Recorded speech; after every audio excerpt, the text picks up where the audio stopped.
Здравствуйте. Здравствуйте. Так стулья поставили, я понимаю, что бил здесь у вас. Я помню, что когда он... Здравствуйте.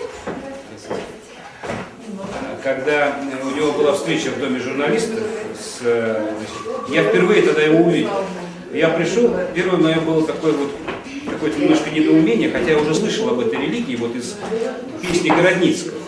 Но было такое еще какое-то предубеждение, я думаю, ну сейчас я столкнусь с какими-то людьми, которые там бьются головой о пол, там, или там заставляют следовать каким-то, так сказать, правилам жестким, то есть я немножко себя неуютно чувствовал. Вот, когда я увидел такого большого Билла и Джудит, и всю вот эту компанию, которая окружала, первое впечатление было, что вот это интеллектуалы, действительно люди, которые, так сказать,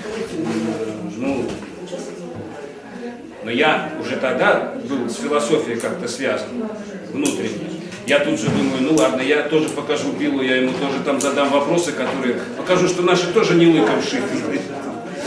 И смотрю, он так нормально, хорошо отвечает, очень адекватно, не, так сказать, вот этот мой петушиный наскок, что значит, вот, показать, что мы тоже интересуемся философией, не только вот американские профессора. Вот. Такое у меня было первое такое желание. А потом я понял, что, так сказать, это действительно очень интересно все. И тогда вот Джудит с Биллом дома собирались по вечерам вот в Диппенинге. Все помните, на Староневском там были, там очень такая уютная атмосфера была и очень...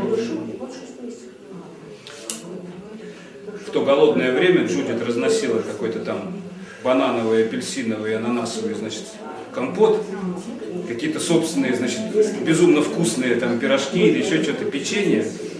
Фу. Нет, это было как гармонично сочетал. Нет, мы не есть туда приходили, это понятно. Вот, но это как-то очень было от души и просто. Не такой званый прием, где должен быть, а вот душевная какая-то атмосфера. И, конечно, вот тогда очень много бахаи стало у нас в Петербурге. Здравствуйте. Здравствуйте. Я Билл.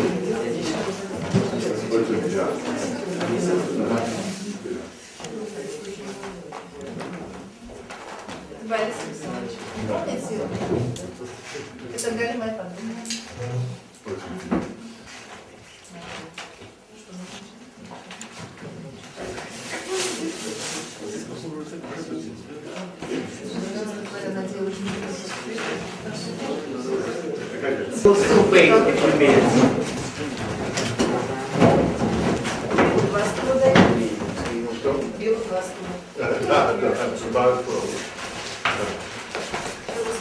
Так, чтобы видно было. Я много забил, но... Чтобы не Я засветиться. много забил, но... Я могу понимать. Насколько? За месяц.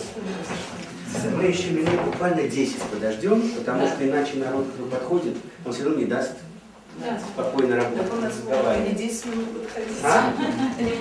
Нет, основная масса. Собирались, да? Я скажу. Дневная база, она строилась где мы находимся, дневная база морского.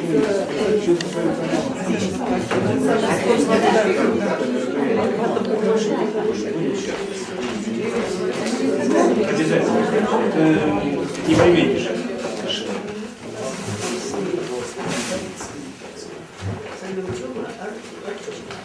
Дорогие друзья, мы собрались по очень приятному поводу. Мы сегодня видим членов общины бахаи, гостей, уважаемых гостей общины, а члены общины, особенно давнего призыва, хорошо помнят читу У.Хэтчеров и знают какое-то счастье общаться с ними, а члены, которые влились в общину позже, они тоже практически знают, потому что они так много слышали, что они практически знают. Так себе наглядно могут представить. Но в любом случае сегодня вот первая возможность после долгой разлуки с У.Хэтчерами нам в очередной раз встретиться с Биллом и Джуди. Наверное, некоторые знают, что Билл и профессор У.Хэтчер и Джуди. Мы когда говорим Билл, мы подразумеваем Джуди. Не торопись. Нет, мы не разделяем. Нет, я всегда говорил, что без Джуди Билл бы не был бы Билл. Вот. Профессор. У.Хэтчер 5 лет жила у нас в Петербурге и, возможно, бы прожила еще дольше, но обстоятельства, связанные со здоровьем, помешали исполнению этих планов. Они вынуждены были уехать из России, но сказали, что мы будем приезжать, мы Россию надолго не оставим. И действительно приезжали неоднократно, но потом возник длительный перерыв в связи с ухудшением здоровья Билла и Джуди обоих. Но я думаю, мы все так искренне и много молились, что Бог услышал наши молитвы и дал возможность Биллу и Джуди. Это правда. Да, да. Снова нас... Я верю. Вот. Ну, прежде чем предоставить слово Биллу, мы, как и религиозная община, мы прочитаем молитву. Да? Господи главный, Ты произвел все человечество от единого корня. Ты определил всем принадлежать к одной семье. В присутствии Твоем, Святом, все сослуги Твои, все человечество Ты приютил под своим шатром. Все собрались у стола Твоих дорог. Все озарены светом Твоего провидения. О Боже, добрый как Царь, Ты обо всех заботишься, всем даешь приют, всем даруешь жизнь. Всех наделил Ты талантами и способностями, и все погружены в океан Твоего милосердия.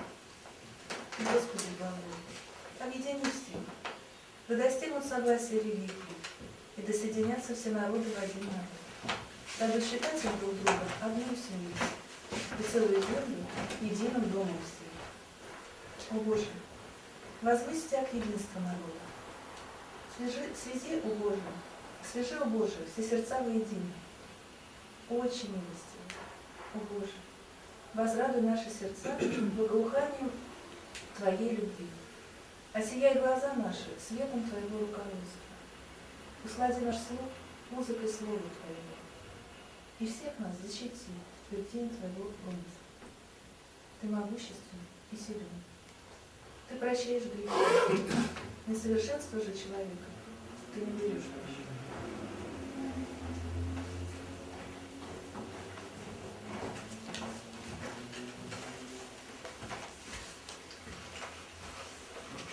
Привет всех. Мой очень рад здесь. Вы знаете, что Билл есть 5 лет. 5 лет. И последний раз был большой поезд в России, в Украине, в Казахстане.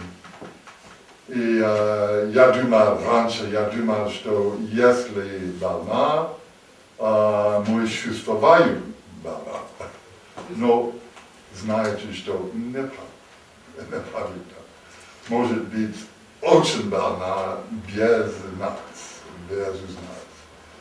И был первый день, когда я вернулась в Канаде. Я упал, и было вопрос сердца. И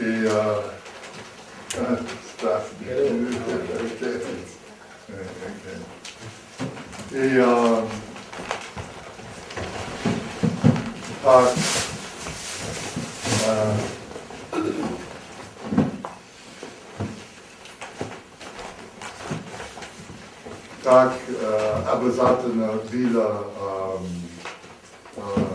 духовный сильно, когда я был здесь, потому что один раз я вернусь в Канаде, был, упал, и 3 месяца я спал 3 месяца. И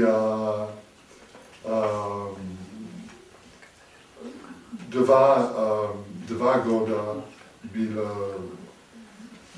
плохо, только духовный. И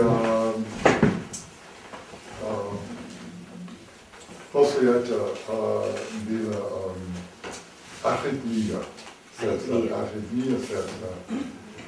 И одного не надо много лекарства и так далее. Но чуть-чуть лучше и лучше. И сейчас неплохо я сделал час, каждый день час бегал. Велосипед. Да. И не только. Но, как вы знаете, живит тоже есть. И так было много проблем. Мы платили наши 5 лет в России. Мы платили 5 лет в России, 5 лет в Канаде, и 5 лет мы платили наши...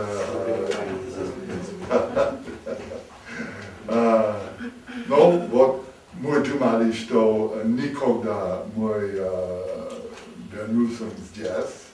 Но вот мы здесь.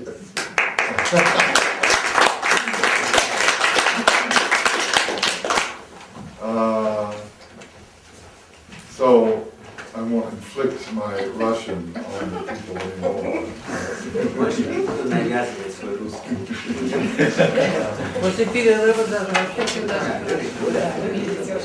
Well, I know.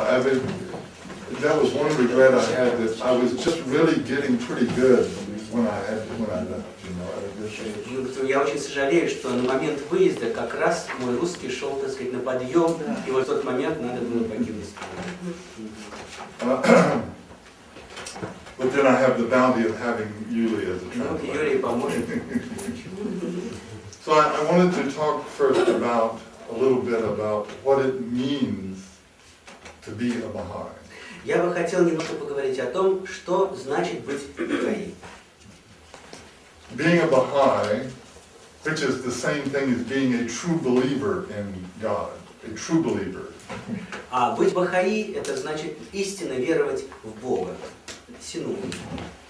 And all of these things that I'm saying are based on different writings. I won't quote all the writings, but I'm not making any of this up out of my head. Все, что я буду говорить, это подчеркнуто из Писания. Я ничего не придумываю. Единственное, что я не буду, это цитировать. Но не думайте, что я что-то изобретаю на месте. So to be a Baha'i or a true believer in God is first a state of being. It is a condition. Быть бахаи, или иначе просто быть истинно верующим в Бога, подразумевает состояние. Это состояние. One can think of course, we know that Jesus used the term of a new birth. Приходит на память термин, употребленный Иисусом. Второе рождение, да? Новое...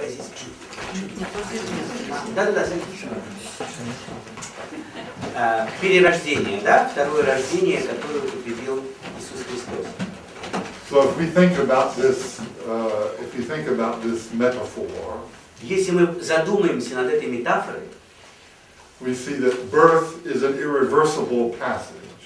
То мы увидим, что рождение — это есть необратимый проход. One is either unborn or born. You can't be both. То есть это проход, необратимое состояние. Можно либо родиться, либо не родиться. Нельзя одновременно и родиться, и не родиться. Да? So once one has truly recognized Baha'u'llah, who is the manifestation that God has sent to this day, then one is in that condition of being a true believer in God. Если человек признал Бахаулу как пророка, присланного в наше время, для нашего времени, то это уже определенное состояние уверования, истинного уверования в Бога.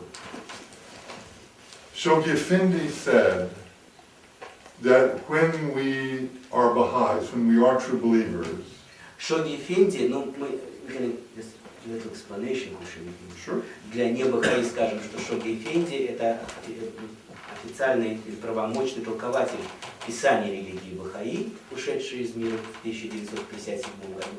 Так вот, Шоги Эфенди говорил следующее. He said, the Baha'is should know that in having the faith, they have everything. И Шоги Эфенди говорил так, что Бахаи должны знать, что обладая верой, они обладают всем.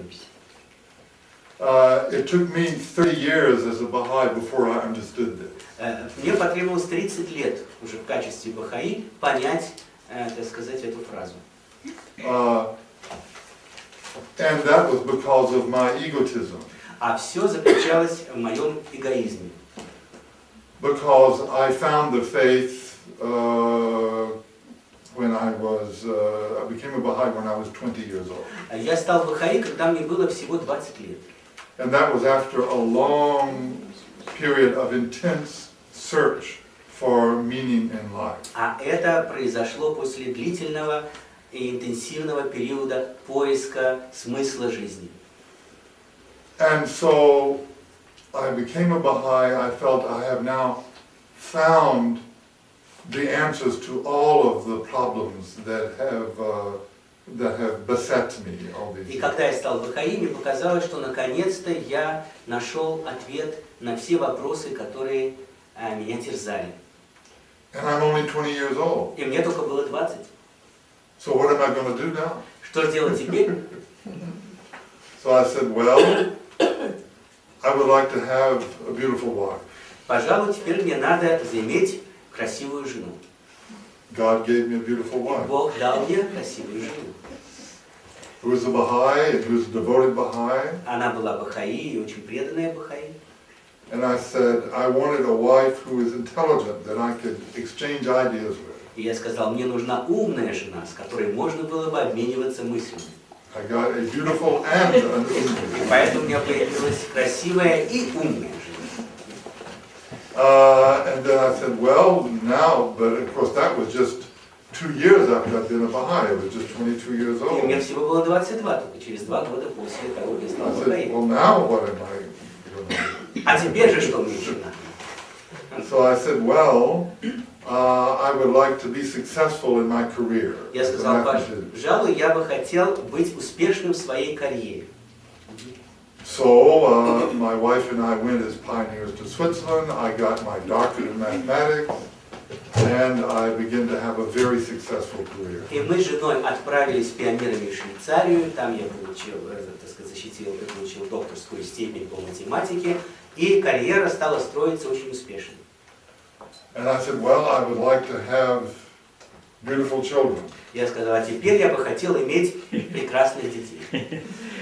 And we had 3 beautiful children. И у нас появилось 3 прекрасных детей.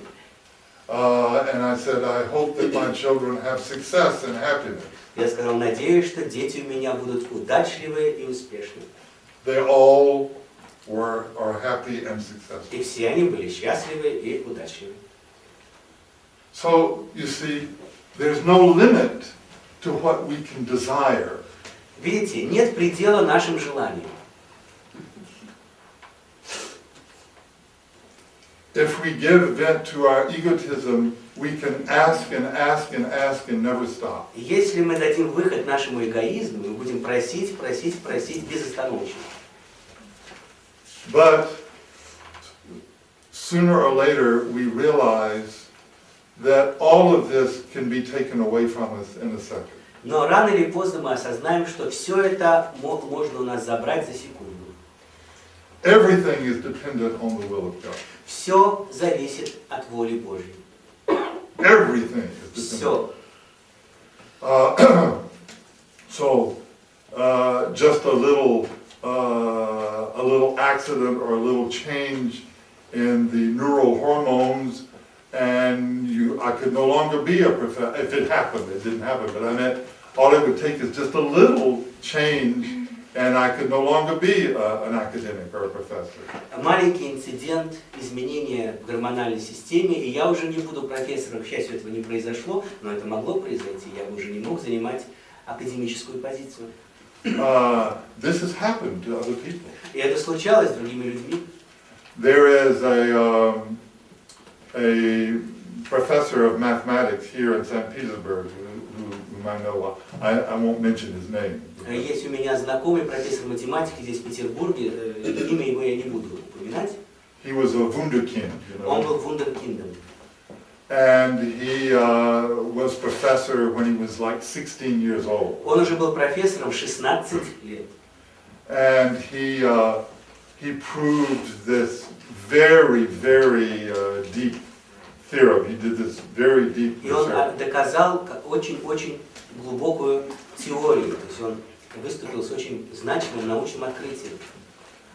And several years later, for most of his career, he programs computers at the university. И через несколько лет, большую часть своей карьеры он занимался программированием компьютеров в университете. So one of my other friends, it wasn't me, but one of my friends asked him, well, what happened? Why did you, all of a sudden, you started, you know, this brilliant career, and now for years you've just programmed computers and done these things that many people can do. И кто-то задал ему вопрос, что же произошло? Ты начинал так прекрасно, а всю свою жизнь был обычным программистом, этой работой будут многие заниматься.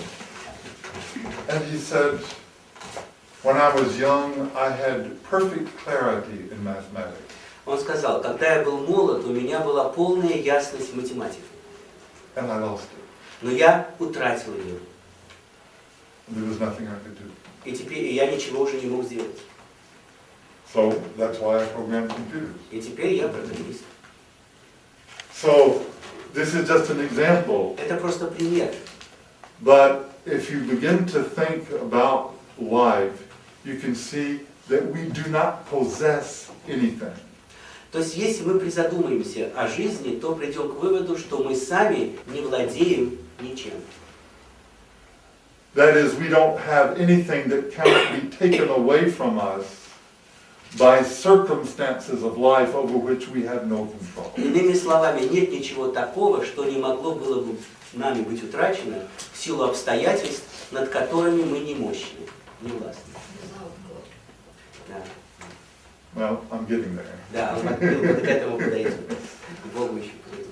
But so the point is then that everything that we have is a gift from God. In other words, we don't possess anything. What we have is all a gift from God. It is all from the bounty of God. Иными словами, все, чем мы якобы обладаем, на самом деле является даром Божиим. Сами мы не владеем ничем, сами по себе, и все приходит нам как дар, как щедроты Божьи. Let's think of it this way. God is the creator of everything. Давайте сформулируем это так. Бог – творец всего. And this means that everything that exists depends absolutely on God. Это подразумевает, что все сущее абсолютно зависит от Бога. But the human being is the only created thing who has consciousness. Но человек единственное из всего сотворенного, обладающее сознанием.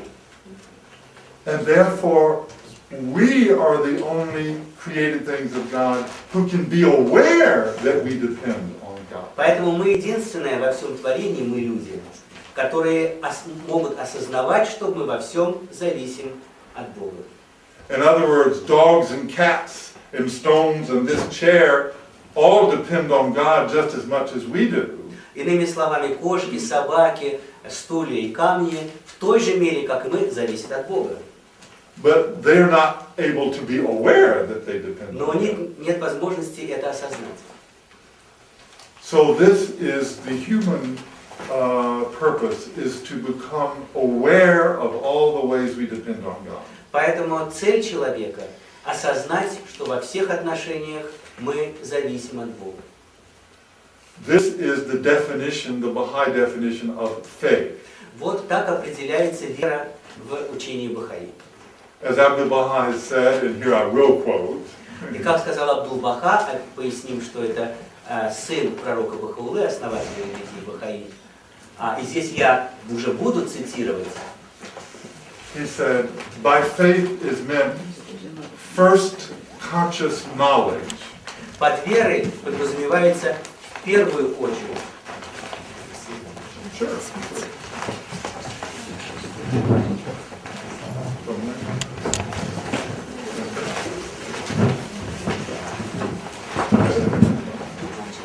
То есть мы еще раз повторим, что по определению Абдул-Баха вера прежде всего подразумевает осознанное знание. Yeah. The first is conscious knowledge, and second, the practice of good deeds. А во вторую очередь это практика добрых дел.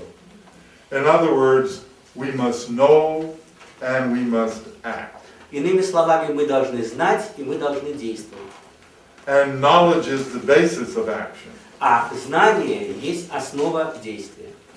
So, you see, think how different this is from all the other religions in today. Вот подумайте, как так сказать, отличается это определение от тех определений, которые мы знаем в других религиях, да? Сегодня. Because any other religion defines faith as belief. Потому что в других религиях вера определяется просто как вера, как акт уверования. But the Baha'i faith defines faith as knowledge.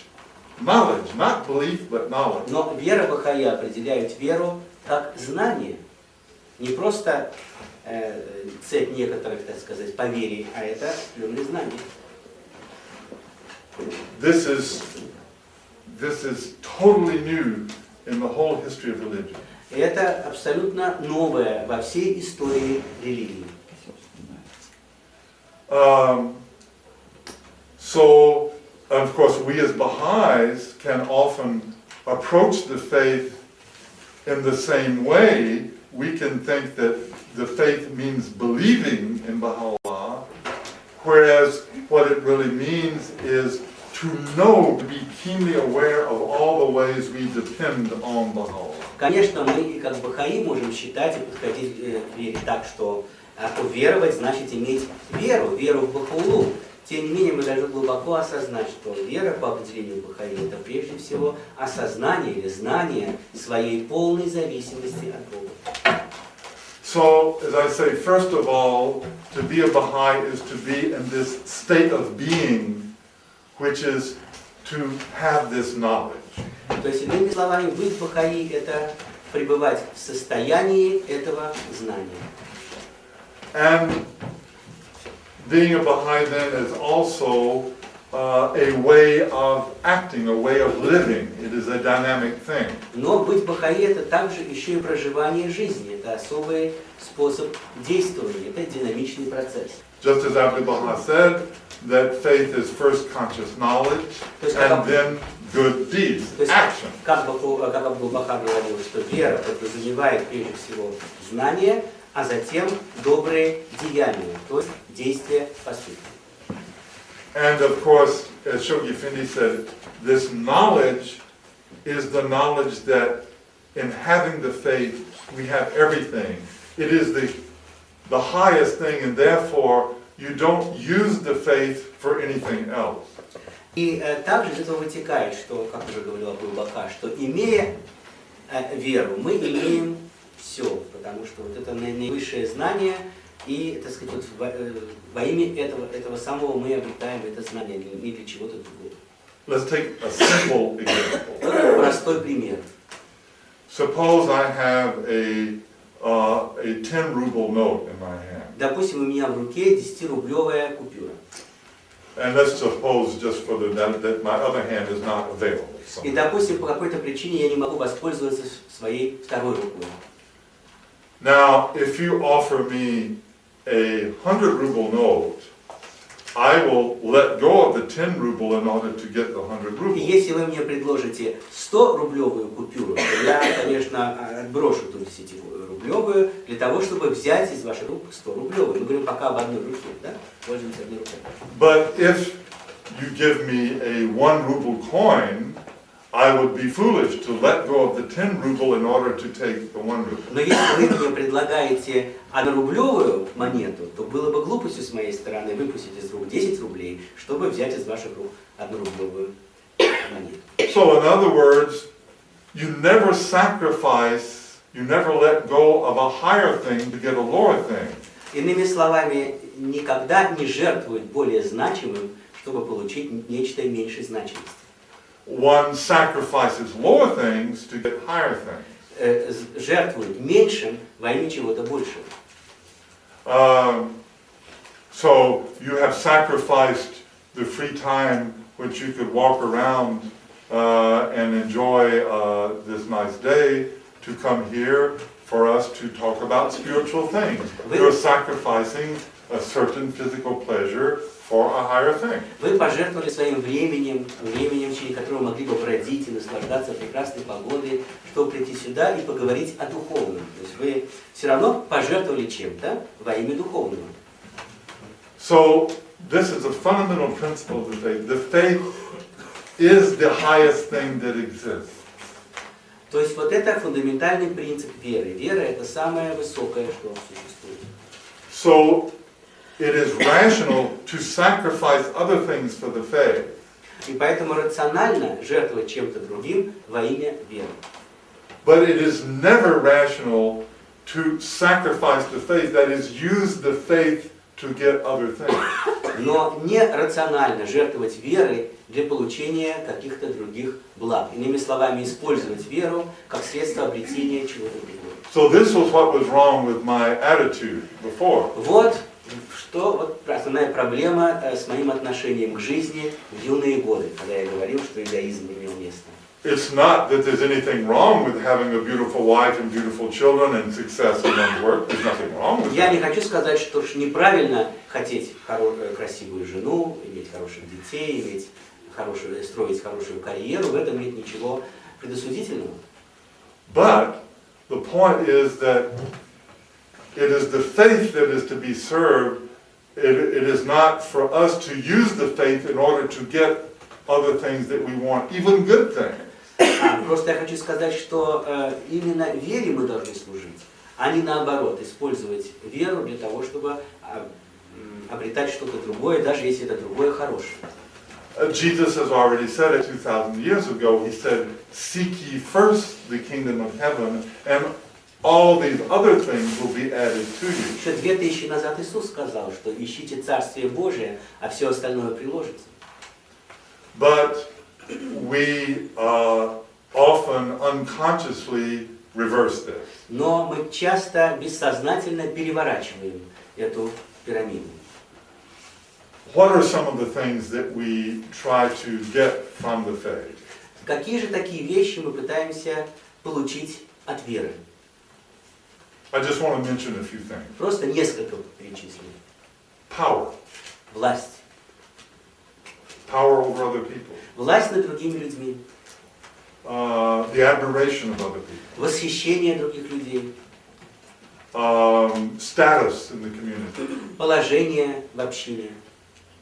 We want to get credit for the work we do for the faith. Хотим получить благодарность за работу, которую мы осуществляем. In other words, we could easily get to the point where we are serving the faith, doing lots of things for the faith, but in reality, we are not serving the faith, we are serving our own ego for the credit that we get for this. И даже в своем, казалось бы, служении мы можем дойти до такого, что на самом деле мы не служим вере, а мы служим своему эгоизму, потому что основная наша цель – это получить признательность за то, что мы делаем. You know, in the Hindu Upanishads, which is a Hindu scripture, А в индуистском писании Упанишады it is said that the ego is like a black ant on a black rock on a dark moonless night.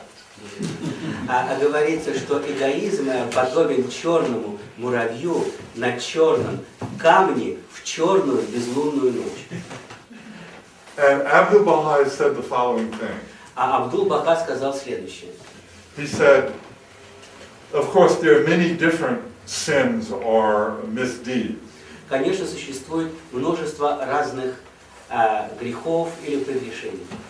But he said basically there are two categories or two kinds of misdeeds. Но в общем и в целом существует два общих вида проступков.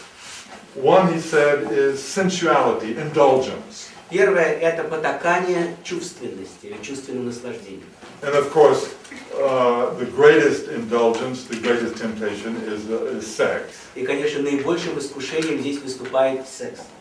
But of course, it could be food, it could Но be, то же самое может быть еда, it could be money, деньги, anything. да, что угодно. So indulgence. То есть потакание, да? And the second category he mentioned is pride. А вторую категорию он упомянул – это гордыня. And he said both indulgence and pride are both barriers to God. И он сказал, что обе эти категории, то есть и потакание чувственным страстям, и гордыня, служат барьерами на пути к Богу. But he said, of the two, the worst by far is ego.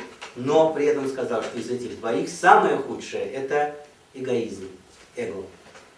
Because he said, if a person is sensual, if a person is indulgent, he knows that. Потому что, сказал Абдул-Бахар, если человек склонен, так сказать, к чувственным наслаждениям, он, по крайней мере, это знает и осознает. If you love food, if you love women or whatever, you know this. I mean, Если вы любите еду или женщин, по крайней мере, вы это осознаете. But Abdu'l-Baha then says, a person can be deeply egotistical and not be totally unaware, be totally blind to this fact. Но Абдул-Бахар говорит, человек может быть глубоко эгоистичным и, тем не менее, абсолютно не подозревать этого, быть абсолютно слепым в этом отношении. And so this is the test that we have as Baha'is, is learning how to serve the faith without our egos using the faith in some way to get something else, such as power, admiration, and these other И вот things. это то испытание, которое нам выпадает как бахаи в служении, чтобы учиться служить вере без эгоизма, то есть не для того, чтобы использовать веру и служение для раздувания своего эгоизма в плане получения признательности и всего того, что нужно. And this test is with you from the moment you're born until the moment you die. It doesn't matter how much you know the faith, how advanced you are spiritually. This test of the ego, what I'm saying, I'm sorry to back up. One can overcome these indulgences, and one can get to a point when one is no longer tempted in these ways. Что касается вот тех искушений, о которых мы говорили, их можно преодолеть, можно подойти к такому моменту, когда они уже больше не искушают. But one never is free of the test of the ego until the moment of one's death. Но с начала жизни и до конца смерти нельзя никогда освободиться от искушения эгоизмом. Это испытание постоянно с человеком. And we can be blind to the egotism. И можно быть полностью слепым по отношению к своему эгоизму. And this is why Baha'u'llah says, for example, in the gleanings, that at the moment of death, how many people have fallen, even at the moment of death, because they were unaware of their ego. Вот почему, как говорится, в убийцах Баха'у'ллах пишет, что именно в момент смерти очень многие упали в самую нижнюю часть преисподней, потому что до того момента они даже не подозревали, как сильно в них сидел, как глубоко в них сидел эгоизм. Let me tell you two stories. Теперь я вам расскажу две истории. The first is about the hand of the called Samandari. Одна история связана с рукой дела Бога, десницей дела Бога, Самандари. He was the last living person in his time. He was the last living person who had met Baha'u'llah. Он был последний из живущих, кто встречался с Бахаулой в свое время. He died in the 1960s sometime. А умер он в 60-е годы прошлого, как теперь говорят, столетия. I met him once. И Билл с ним как-то встречался. And he was, in some ways, you might say, he was unique as a hand of the cause because of his having known Baha'u'llah, and he had been given all sorts of special tasks by Abdu'l-Baha. И вот даже среди десниц веры в Бога он занимал уникальное положение, потому что он лично знал Бахаулу, Бахаула его отмечал, привечал, давал ему специальные задания. And at the moment, when he was dying, he knew that he was dying. И когда он умирал, он осознавал, что он умирает. He said to the friends around him, he said, "Pray that I do not fail. I can still fail. I can still fail in my life." Он говорил: молитесь, чтобы я в последний момент не упал, потому что еще есть возможность упасть. This is not a game that he was playing. He felt that. Это не игра, которую он разыгрывал, он действительно так чувствовал. The second story is a man whose name I don't know. А другая история связана с человеком, чье имя я забыл просто, запамятовал. He was the only person who had met all of the central figures of the faith. Он был единственным человеком, который на своем жизненном пути встречался со всеми центральными фигурами веры Бахаи. When he was a boy, he had met the Bab. Мальчиком он встречался с Бабом. And then he, of course, he met Baha'u'llah. Затем он встречался с Бахаулой, And Abdu'l-Baha, и с Абдул-Баха, and Shoghi и Effendi. Шоги Эфенди. He died sometime in the 1930s. I И think. умер он где-то в 30-е годы 20-го столетия. Now, he was designated by Abdu'l-Baha as the general of the faith. И он даже был назван Абдул-Баха генералом веры. And he single-handedly stopped a pogrom against the Baha'is in Iran. Можете себе At the time of представить, Abdu'l-Baha. во времена Абдул-Баха он собственноручно и единолично, без всякой помощи, остановил программу, нацеленную против Бахаи в Иране. He was a very educated and very articulate person. Он был очень образован и очень красноречив. And he went to the Shah of Iran. И он отправился к шаху Ирана. And he explained to the Shah in very strong terms that the Baha'is have nothing to do with all of these political machinations that are going on. И он объяснил шаху, что Бахаи не имеют никакого отношения к политическим махинациям вокруг. And he convinced the Shah of this fact, that the Baha'is were not trying to undermine his position. И он убедил шаха в том, что Бахаи никак не пытаются подорвать положение шаха.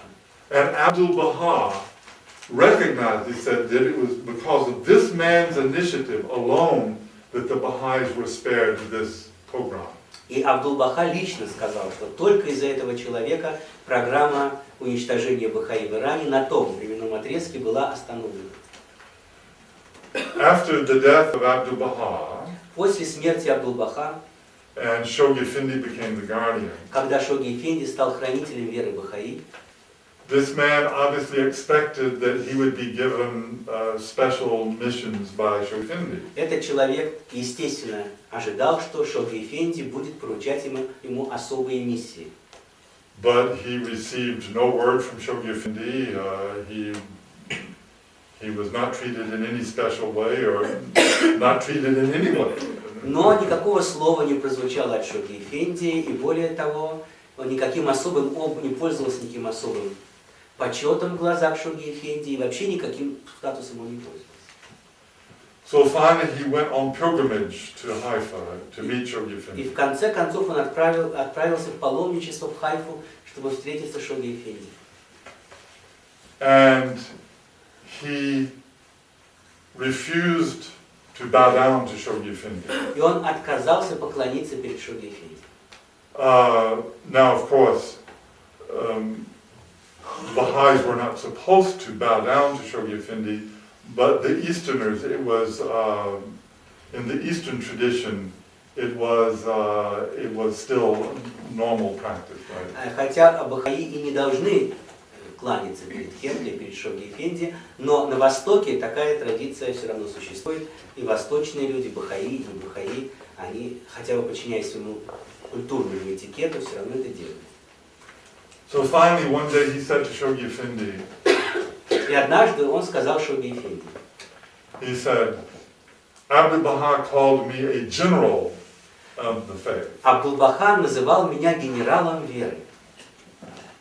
but you don't call me this. Why don't you call me this? А вы не называете меня этим званием, почему? Shoghi Effendi said, А Шоги Эфенди сказал, I'm only a foot soldier in the army of Baha'u'llah. а я только рядовой, сам, только рядовой в армии Бахаулы, сказал Шоги Эфенди. I have no right to call you a general. У меня нет права называть вас таким званием. And the man threw himself at the feet of Shoghi. И вот тогда человек бросился к ногам Шоги Эфенди. You see, that's humility. Вот это смирение. So,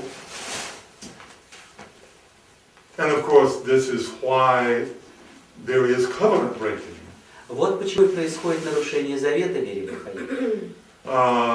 Most of the covenant breakers were, as Baha'is, exceptional people. Большинство нарушителей завета в истории веры Бахаи были как Бахаи исключительными людьми.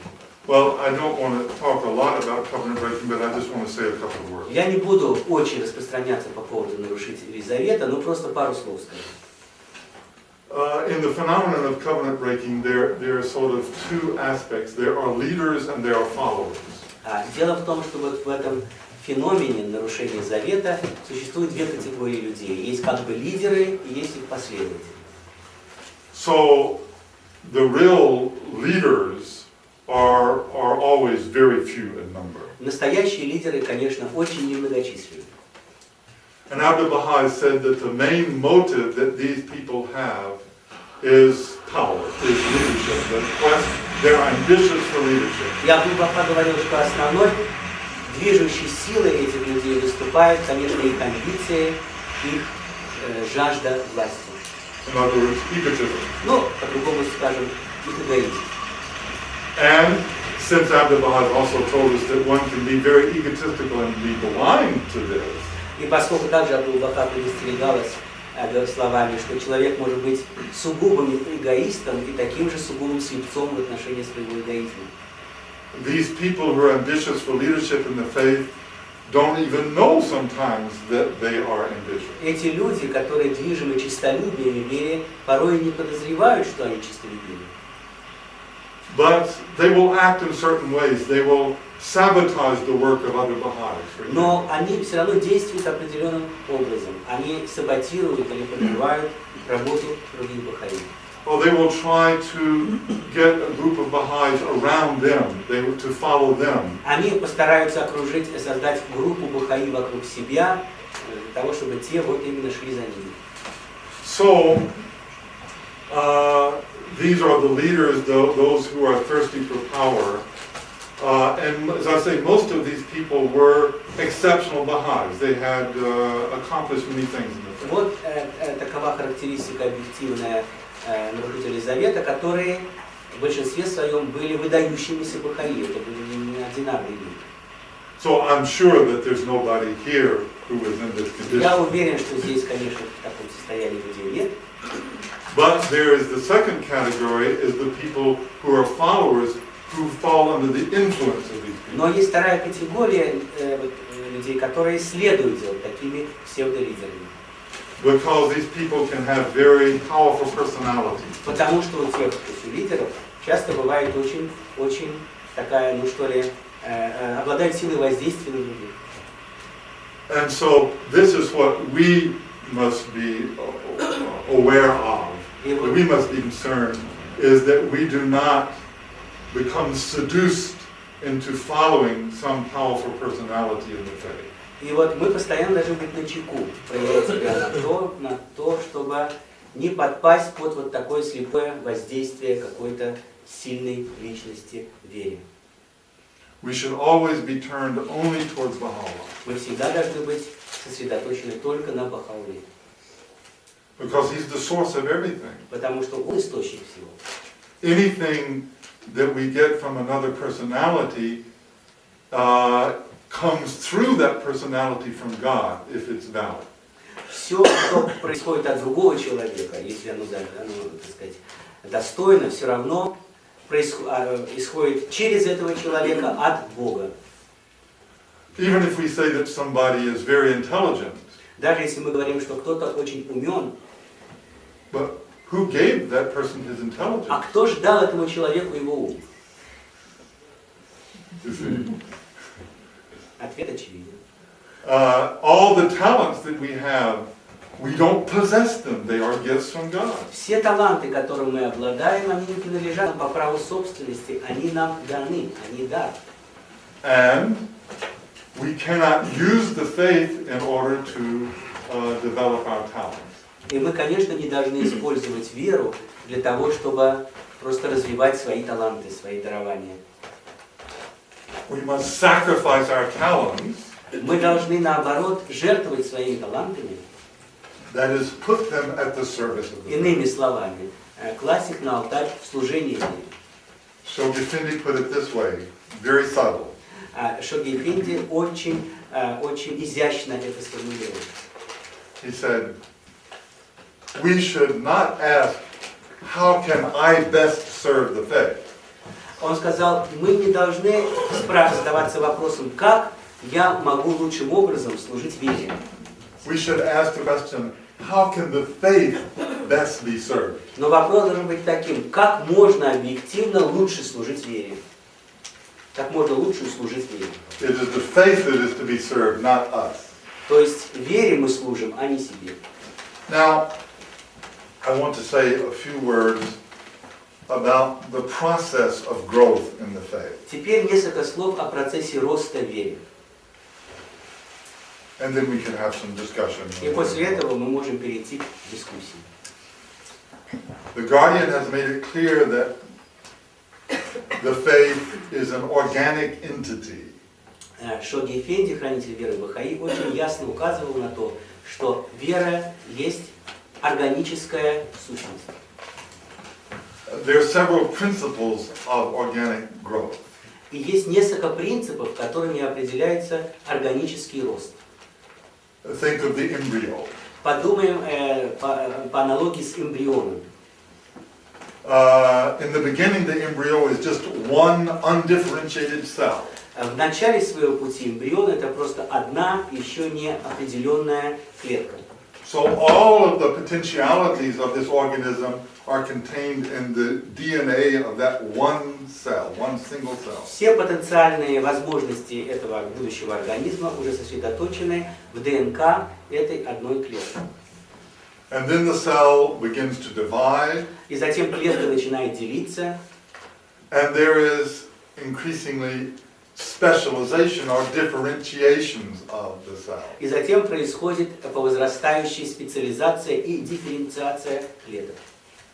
The cell in your brain is not the same as the cell in your toe because these cells are specialized. Например, клетка вашего головного мозга не тождественна клетке на пальце вашей ноги, потому что у них разная специализация. And this differentiation of the cells allows for various organs to be formed. И вот эта дифференциация клеток позволяет формированию разных органов. And these organs, of course, don't serve the individual cells, but they serve the system as a whole. И эти организмы, эти органы служат не индивидуальной клетке или какой-то отдельной клетке, а служат всему организму. Well, of course, that's not wholly true because every cell in the organism profits from the whole organism. И, конечно, нужно добавить для полноты картины, что каждая клетка в теле тоже питается соками всего организма, тоже получает подпитку от всего организма. But the point is that as the organism progresses, there is greater and greater differentiation and therefore the formation of greater and greater, more subtle organs. Но идея такова, что по мере развития организма происходит все больше и больше дифференциации, и дифференциация начинает приобретать все более такие утонченные контуры. Now, Another principle of organic growth is that it is cumulative. It is cumulative. It is, yeah, accumulative. Значит, второй принцип органического роста — это вот кумулятивность, я думаю, накопительность, то есть наращивание какого-то вот эффекта. In other words, you don't throw anything away. When you start making a stomach, you don't throw away the arm. You know? Иными словами, ничто не отбрасывается в процессе роста, а как бы накапливается, сохраняется и наращивается. В процессе развития вашего желудка вы не выбрасываете руку. So it is cumulative. Once we have developed a certain organ, we keep that organ. То есть наращивание подразумевает, что если что-то развилось, оно уже сохранится. Because you see, if every time we develop something new, we throw away all the old, then we would never develop. We would just go from one thing to another. Потому что если бы всякий раз, когда развивалось что-то новое, старое выбрасывалось бы, то развития бы не было, а был бы переход от чего-то одного к чему-то другому. And so I want to say a few words about the way that the Baha'i community has experienced organic growth in, say, the last 50 years. И вот несколько слов по поводу того, как шел органический рост в общине Бахаи, ну, допустим, в последние 50 лет. And I'm taking 50 years because I'm talking about my own experience. Я именно беру 50-летний отрезок времени, потому что, говорит Билл, я говорю по собственному опыту.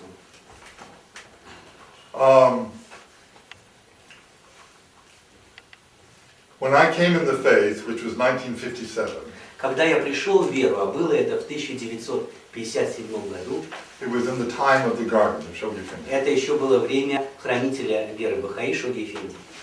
And fortunately, my teacher, the one who taught me the faith, insisted that I write a letter to Shoghi Effendi, and I received a reply, which was about 4 months before he died.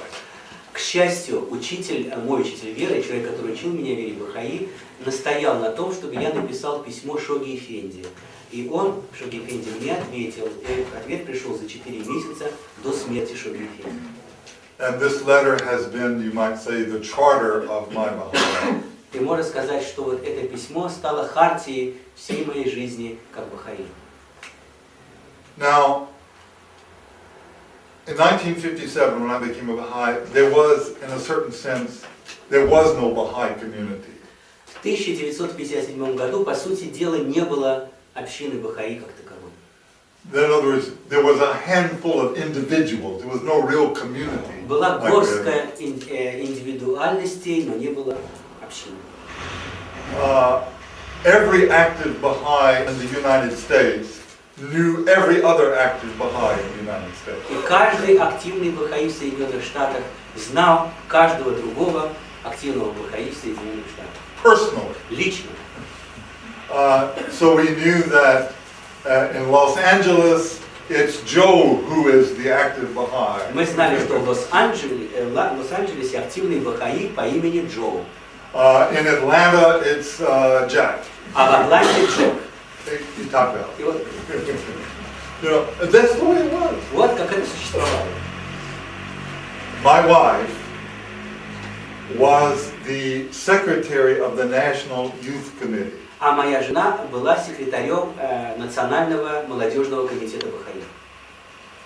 There were exactly 200 youth, and that means under 25 years of age, in the whole United States. Было 200 человек молодежи Бахаи во всех Соединенных Штатах, а молодежь по определению Бахаи это моложе 25 лет. На все Соединенные Штаты 200 человек молодежи. So, to be a Baha'i meant to do everything. А быть Бахаи означало делать все.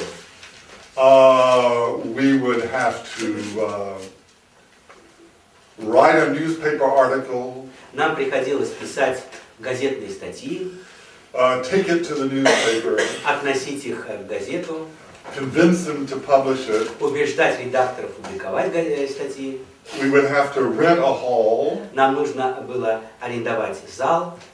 We would have to make refreshments. Нам нужно было готовить закуску.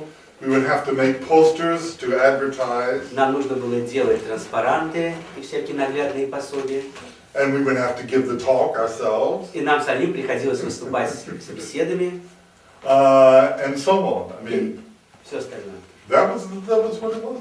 Вот что значило быть бахаи в то время. You had to do everything. Нужно было делать все. So this is what we call in French polyvalence, polyvalency. А вот по-французски мы это называем, а мы это скажем по-русски, поливалентность. То есть вот, на все случаи жизни. Да? So this, as you can see, is a very undifferentiated stage. This is a very early stage of Видите, это organic очень development. недифференцированная еще стадия органического развития. Значит, очень ранняя стадия органического развития, когда все делают все. And there was, it was so hard, it took so long to bring even one person in the faith. И так много времени требовалось сюда привести веру хотя бы одного человека нового. That when one person became a Baha'i, it was an event for the whole Baha'i community. Что когда кто-то объявлял себя один бахаи, то это становилось событием в масштабе всей страны, то есть всей общины бахаи Соединенных Штатов. And we thought at that time this was a naive belief that we had. И тогда нам думалось, и это было нашим наивным представлением, We thought that it was so hard for a person to recognize Baha'u'llah. This took so much work, sometimes years and years, for one person. и нам казалось, что поскольку так сложно человеку признать Бахауллу, то и требуется столько времени, годы работы с одним человеком, чтобы до него наконец дошло, кто такой Бахаулла. So we assumed that once a person had recognized Baha'u'llah, that all of his problems would be solved, that there would be no more problems. И мы предполагали, что как только человек признал Бахауллу, на этом все его проблемы кончились. Теперь все у него автоматически разрешилось. So we had absolutely no. There was nothing in the Baha'i community and the Baha'i culture to deal with things like mental illness, poverty, or anything, any of the social problems that mankind faces. I mean, you know. И, We had no resources, no culture to deal with и у it. нас не было в нашем учении Бахаи, в нашей культуре Бахаи никаких способов разрешения вопросов бедности или там, умственных заболеваний и так далее. Просто не могли подходить к таким проблемам. So we were so concentrated just on convincing a few people to become Baha'is that we didn't have any energy left over to deal with people's problems that they had. Мы так были сосредоточены на том, чтобы убедить нескольких человек стать Бахаи, что у нас просто не оставалось времени на то, чтобы заниматься проблемами людей. So what happened is exactly what you would think happened. И что произошло? Произошло то, что вы, наверное, догадываетесь, что может произойти. There were those who could make it and those who couldn't make it. Были те, которые выдерживали, а были те, кто и не выдерживал. And those who didn't make it left the faith. И кто не выдерживал, покидал веру. And those who made it became active teachers of the faith. А кто выдержал, стали активными распространителями веры Бахаи. And the people who stayed were those who became spiritually autonomous, who became autonomous. Но те, кто остался, это были люди, которые развили духовную автономию. То есть это были духовно автономные люди. So, by spiritual autonomy, I mean a person who relates to Baha'u'llah in such a way is that he does not depend on anybody else in order to actively serve the faith. He is, if you will, self-starting, self-initiating. Под духовной автономией я подразумеваю такого человека, который у которого такое отношение с бахаулой, что он уже не зависит ни от кого другого в том, чтобы служить вере. Он как самозаводящийся механизм, не зависящий от внешнего. And these were the only people who could stay in the faith. И это были единственные люди, которые сумели остаться в вере, то есть люди, которые развили вот эту автономию. So it was a kind of a natural selection process. Поэтому происходил своего рода процесс естественной селекции, естественного отбора. But of course it selected a certain type of personality. Но и, так сказать, отбор этот приводил к тому, что подбирался особый тип людей. A personality who is very independent. Люди очень независимые. Self-confident. Очень самонадеянные. And well, and as I say, self-starting. Ну и, как я уже говорил, такие самозаводящиеся. Now, roughly from that time on, грубо говоря, с того времени и далее, until fairly recently, the last few years in the faith, до почти последних лет, the faith has been carried forward on the backs of such people. Веру практически несли на своих плечах вот такого рода люди. That is, in many communities, there developed a pattern, even when the community grew materially, it was no longer just a handful of people. Still, the structure of the community was a few active people and the rest were passive. То есть даже когда уже не было объективной необходимости все валить на какую-то небольшую группу, а общины уже разрослись, у них были большие ресурсы, все равно общины держались на горстке вот таких людей, которые все на себе тянули. So in other words, in the first stage, the active people were the only Baha'is. In the second stage, they were not the only Baha'is, but they still were in some sense the center of the community or the community. То есть можно так сказать, грубо такую схему вывести, что на первой стадии зарождения общин активные бахаи были единственные бахаи. На второй стадии они уже не были единственными бахаи, но они были центром все равно жизни бахаи. And this, again, you can see as an organic growth process. Но процесс органического роста не останавливается. And gradually there grew up organs in the faith which allowed for the greater and greater participation of all Baha'is. Но постепенно в вере развились институты, которые позволили, так сказать, приступить к более широкому участию уже разных общин в жизни общины. But this was a slow process. Но это было медленным процессом. Shoghi Effendi has said the following thing. Шогhi Эфенди сказал следующее. The faith is carried forward not by the work of a specially talented few people. Что вера продвигается вперед не усилиями особо одаренных людей, But by the collective devotion of ordinary people. но коллективной приверженностью обычных людей. Вот коллективная приверженность обычных людей продвигает веру, а не усилия особо одаренных личностей. Now, since ordinary people is what we all are, А поскольку обычные люди это относятся к нам, we can see that this is a gift from Baha'u'llah. то мы можем видеть, что это и есть дар от Бахаулы. Because look, suppose the faith was carried forward by a handful of very talented, very intelligent, exceptional people. Вот представьте себе, если бы, допустим, не дай Бог, вера бы продвигалась бы только усилиями горстки каких-то исключительно одаренных людей. Извините, всем надо идти на поиск. Да, конечно, конечно. Спасибо. А вы откуда приехали? Заходите еще. Okay.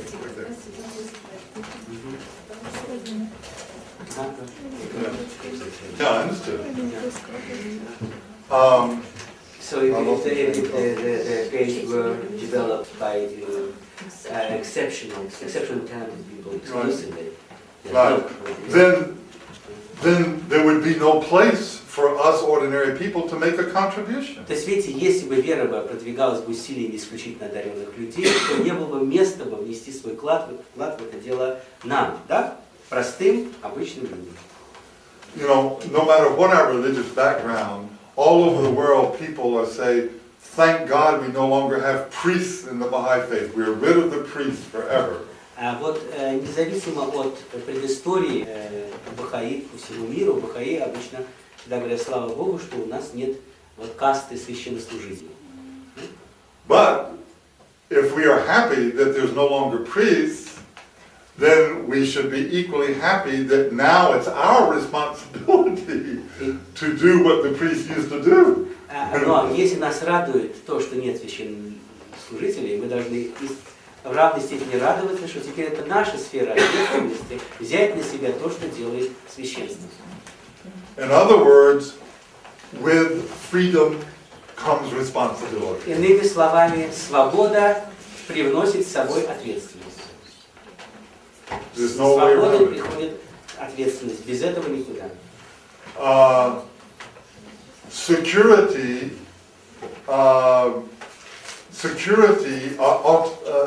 Dictatorship dictatorship brings security. Диктатура приносит с собой безопасность. Security is very attractive. А безопасность очень привлекательна.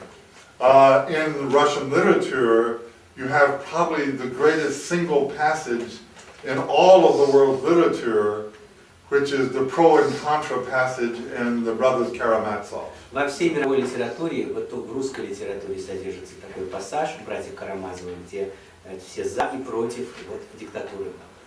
In which the Grand Inquisitor says that yes, we the church, we are dictators, we control the people, but they love us for it because they don't want freedom, they want security. Где Великий Инквизитор говорит, да, мы диктаторы, но нас за это люди любят, потому что они любят диктатуру, потому что с диктатурой приходит к ним чувство защищенности.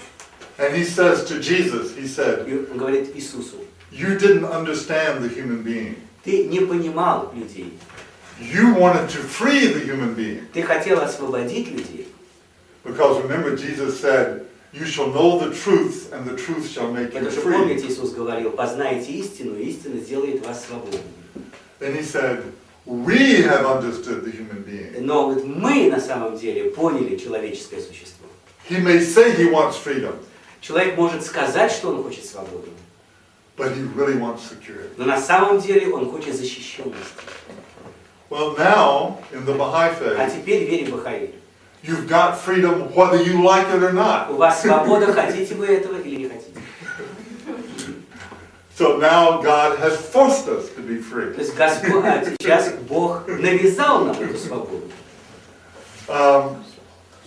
So gradually, the House of Justice has developed the Baha'i culture so as to be more and more favorable to universal participation. Поэтому всемирная справедливость все больше и больше подводит общину Бахаи к такому состоянию, где бы Бахаи относились все более благосклонно к всеобщему участию. You know, for years, for about the last 20 years, the Baha'i administration, the House of Justice, and the counselors were very, very concerned about the slow rate of growth in the faith. Долгие годы всемирной справедливости и администрация Бахаи очень, так сказать, переживали по поводу того, что точнее, обеспокоены были медленным ростом общины Бахаи. And every time they analyzed the problem, И всякий раз, когда они анализировали проблему, they would come up with the same answer, namely that most of the Baha'is are very faithful, but they do not take individual initiative. и всякий раз в результате анализа они приходили к такому итогу, что Большинство бахаи очень преданы, но они избегают инициативы. In other words, we still have that pattern where there were a few active people and a large body of more passive or less То есть active. по-прежнему превалирует такой тип, такая модель, что несколько суперактивных людей и большинство таких пассивных, примыкающих людей. And they asked a question, why is this the case? И они задавались вопросом, почему так происходит? And the answer that we finally came up with is because about 2 to 5% of people in any generation are autonomous. И ответ бывал таким, что в любом поколении автономных людей бывает от 2 до 5%. In any generation. В любом поколении. Look at history. Обратитесь к истории. I mean, look around you. How many truly autonomous people do you Посмотрите know? вокруг себя, как много по-настоящему автономных людей вы знаете.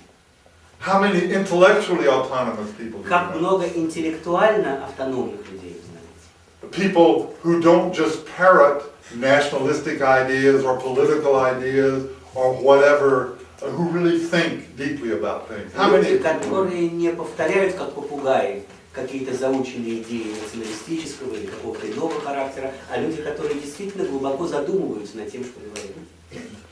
How many people do you know who are emotionally autonomous? Как много людей вы знаете, которые эмоционально автономны, Who, if they are insulted, will not respond by an insult? которые, когда вы их оскорбите, не ответят на оскорбление. Не знаю. Which is the minimal level of emotional autonomy. Это минимальный уровень, you killed me. Убил меня, Билл. А я еще надеялся, что у меня средний уровень.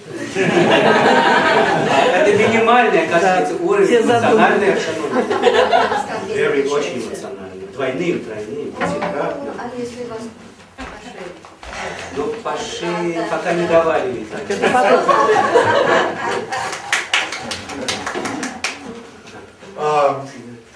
So, is this not our experience of human nature? Most people are followers, or at least have been through history. Most people have been followers. Most people do not think for themselves, because it takes energy to do that. То есть вы видите, такова человеческая натура, по крайней мере, таковой была в истории. Большинство людей подражатели, они не думают за себя, как им сказать, как им поступить, они следуют уже по проторенной стезе. And so, we realized finally then that the Baha'i community, there was nothing special in that regard, that the Baha'i community was simply reflecting the condition of humanity, that there were about 2 to 5% autonomous people in the faith, and there were about 2 to 5% in the whole of mankind. That we were just reflecting their human reality, that's all. То есть получается, что община Бахаи просто отражала ситуацию в мире. Если во всем мире от 2 до 5% автономных людей, то и община Бахаи такая же. So, Таким образом, the House of Justice then Всемирный Дом справедливости сказал, has started to institute mechanisms for changing this situation. не сказал, простите, стал создавать механизмы для изменения ситуации. Now, how does one become autonomous? Как же человек становится автономным? By developing his capacities. Путем развития своих способностей. The writings tell us that there are 3 fundamental capacities. А Писание говорят, что существует 3 краеугольных способности. The understanding, Это способность разумения, понимания, как угодно. the heart, Это способность сердца and the will. и воля. И воля. То есть разум, сердце, воля. And so the House of Justice conceived of a very straightforward way of developing these 3 fundamental aspects of the human being. И вот Всемирный Дом справедливости задумал такую вот форму развития именно этих 3 краеугольных способностей человека. But remember, we're not aiming at just an elite, we're aiming at everybody. Но помните, что мы нацелены не на создание элиты, а мы нацелены на создание всех, так сказать, на всех нацелены. So, the first thing is that everybody had to have at least a minimal level of understanding of the writings. Это значит, что каждый должен иметь хотя бы минимальный уровень понимания Писания. And this is the Institute. А это достигается через институт, да, веры Бахаи. And the Rui courses, Через курсы Рухи, which are based on the writings of Baha'u'llah. Курсы Рухи, которые основаны на писаниях Бахаулы. And Baha'u'llah tells us that his writings are an ocean which can never be exhausted. И Бахаулла говорит, что его писание это океан, который никогда нельзя полностью испить или исчерпать. And I have myself followed all the Rui courses except one which I was not able to take. Билл говорит, что я сам прошел все курсы Рухи, кроме одного, который я не был в тот момент. Now, some people have criticized various aspects of the Rui course. Некоторые люди критиковали разные аспекты курсов Рухи. For example, those of you who've taken the Rui, you know that when you read the writings of the faith, you read them twice. Знаете, некоторые, ну, те из вас, кто читал Писание веры, знают, что когда читаешь Писание, их читаешь два раза, да? Не один раз. And so I was sitting in a Rui group, I was sitting next to somebody. И вот в группе курсов Рухи я сидел с кем-то рядом. And he's saying, they're treating us like babies. Этот человек сказал, с нами обращаются как с младенцами. He said, why we have to read twice? He had just read twice a passage. Он прочел дважды какой-то пассаж и сказал, почему я должен это читать дважды? He said, I can understand with one reading. Я могу понять из первого раза. So I grabbed his book, Я тогда взял его книгу I shut it, I и said, сказал, tell us what you just а вот read. теперь повтори, что ты только что прочел. He couldn't. Он не сумел. You know, this reminds of a statement about the Baha that Это напоминает высказывание Абдул-Баха. when he was in the United States, a believer came up to him and said, Abdul Baha, you're always repeating the same thing over and over again. You say the same thing over and over again. Один человек подошел к Абдул-Баха в Соединенных Штатах и сказал, Абдул-Баха, вы все время повторяете одну и ту же мысль несколько раз. And Abdul Baha says, well, what is it that I'm repeating? Он сказал, а что именно я повторяю? He said, well, I don't know. Я не знаю. That's why I repeat Он говорит, it. вот потому я и повторяю. Now, Abdul Baha has also said the following. Абдул-Баха также сказал следующее. He said, you must study the writings word by word. Вы должны исследовать Писание слово за слово. You see, there's two aspects to the writing. Вообще есть два аспекта у Писания. There's the poetical dimension. The writings are beautiful. Это поэтическое измерение, потому что Писание ведь на прекрасном языке изложено. And whenever at a feast, whenever we read the writings, we feel uplifted. It is the beauty of the И writing. всякий раз, когда мы читаем Писание, например, на празднике 19-го дня, мы чувствуем воодушевление, потому что сам язык уже возвышает. But if we only stay on this aspect of the writing, if we don't get the logical aspect of it, then we will feel good, but we will not really make progress, right? Но если мы останемся только на этом уровне, то есть мы оценим только красоту языка, но мы не попытаемся уяснить суть сказанного и логику того, что содержится в Писаниях, то вот мы чисто эмоционально будем воспринимать Писание. And this is why the method that was developed in the Rui courses is so basic. It is to train people to study the writings word by word. Вот почему и был разработан метод в курсах Рухи. Рухи — это побудить людей изучать Писание слово за слово. Now, another Baha'i that I know Еще один бахаи, которого я знаю, said, well, one of the questions in the Rui #1 course, when it said that truthfulness is the foundation of all virtue. И вот один из вопросов в курсе Рухи 1 это правдивость есть основа всех добродетелей, да? Основание всех добродетелей. And so in the exercises, it had a question, true or false, it is a Baha'i can tell a lie, yes or no? И там дальше вопрос такой, значит, нужно сказать, правду нужно сказать, или может ли Бахаи сказать неправду, или не может, нужно ответить да или нет. So one person was saying, well, it's obvious, I mean, that's stupid, of course you're not supposed to tell a lie. Один сказал, ну это же глупый вопрос, ясно, что нельзя сказать неправду. So I said, well, think of that the next time you tell a lie. Я сказал, в следующий раз, когда будешь лгать, подумай об этом. Is there anybody here who's never told a А lie? есть кто-нибудь в этой аудитории, кто никогда бы не сказал неправду в жизни? Раньше было. Никогда не говорили?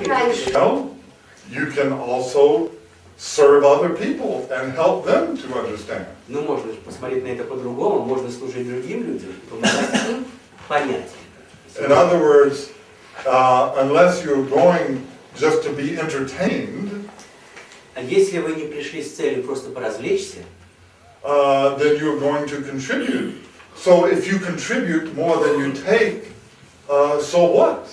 можно ведь что-то ведь в свой вклад нести. Если вы отдадите больше, чем возьмете, что это плохого? The second thing that the House of Justice has instituted is to put great emphasis on the devotional meeting. И еще аспект, на которому уделяет внимание особое Всемирной справедливости, это молитвенные встречи или вообще такие встречи духовные, можно так сказать. This is to develop the heart. Это связано с развитием вот, способности сердца, да? В аспекте трех категорий. And the third thing they stressed is the children's classes. А третий момент – это детские классы. And of course, this is it develops our will in our service because we teach the children. И это развивает нашу волю, когда мы учим детей. And at the same time, the youth, as we know, is characterized mainly by action. А молодежь, как мы знаем, она характеризуется прежде всего действием.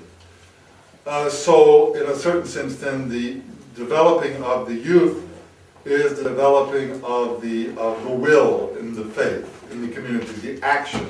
И вот в этом смысле развитие молодежи – это своего рода развитие воли в вере, волевого элемента, потому что развитие действия как компонента. Now, of course, this is only the beginning. Конечно же, это только начало. But the point is, when sometimes we use the words have been used like a new culture in the faith. Мы используем такие слова, как «новая культура веры». This is, we could say this at any transition stage. А это, в принципе, можно сказать на любом переходном этапе развития веры. And so we cannot become attached to any stage of the faith. Нельзя очень привязываться ни к одной фазе развития веры.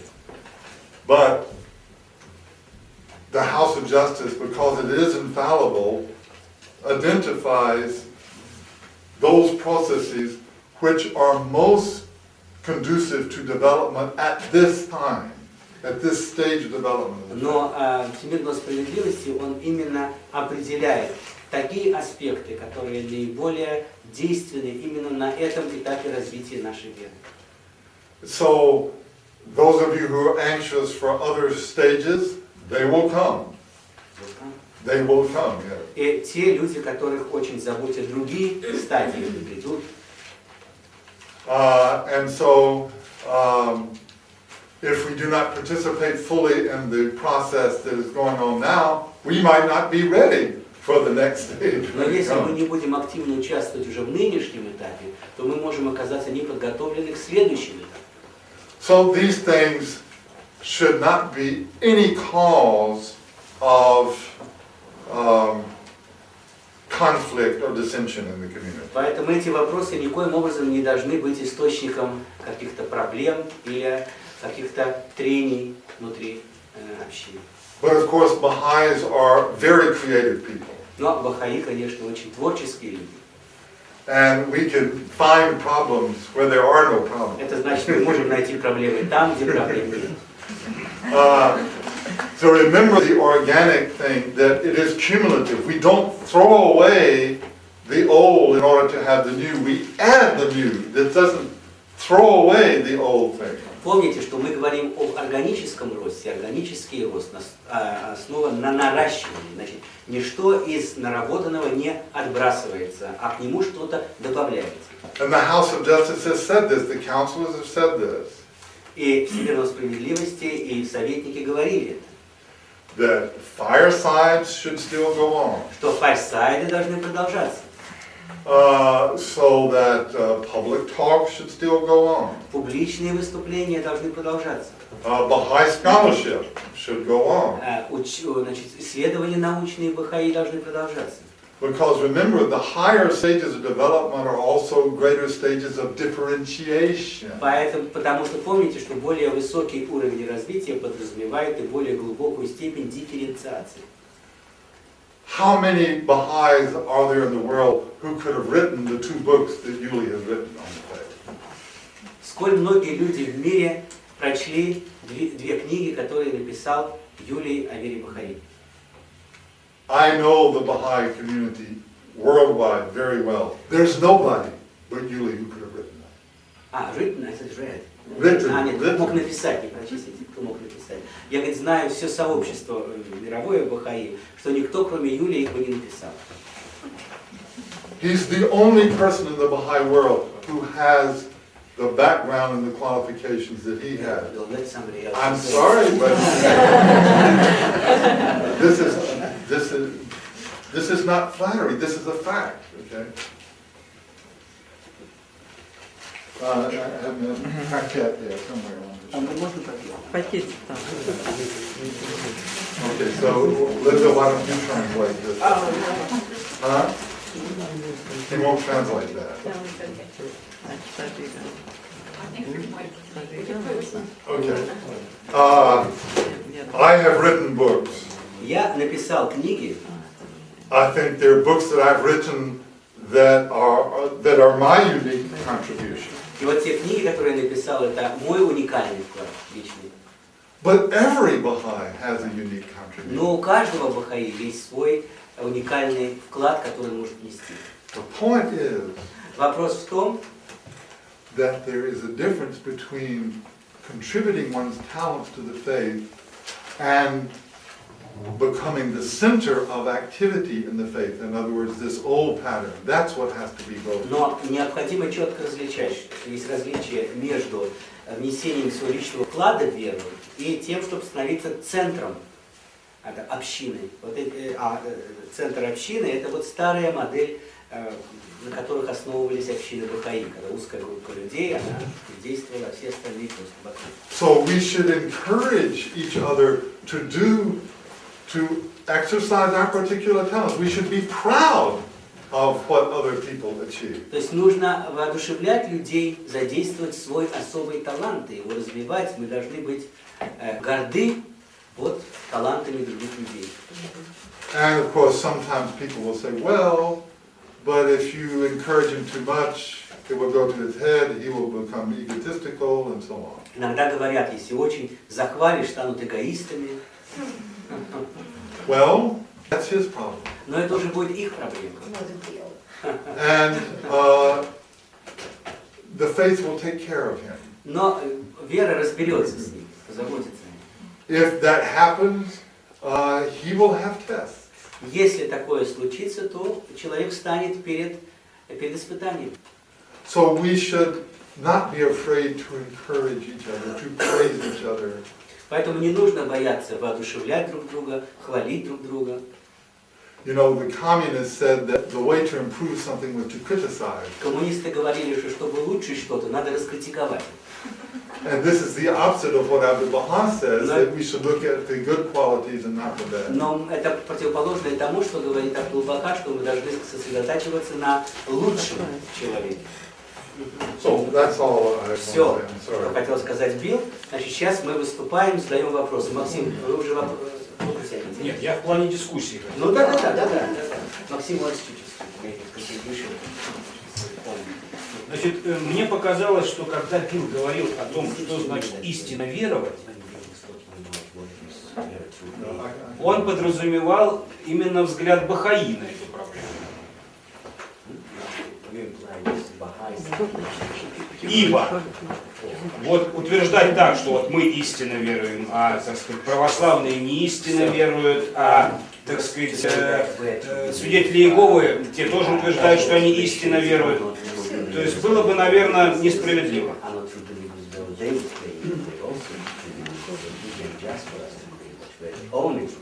Well, let me answer that. Да? Еще хочешь? Нет, все, по этому вопросу я все. Ответите. You see, Забудем, очень стильно. Хорошо. these people are true believers in their ideology. А эти люди и тоже истинно верующие в рамках их идеологии.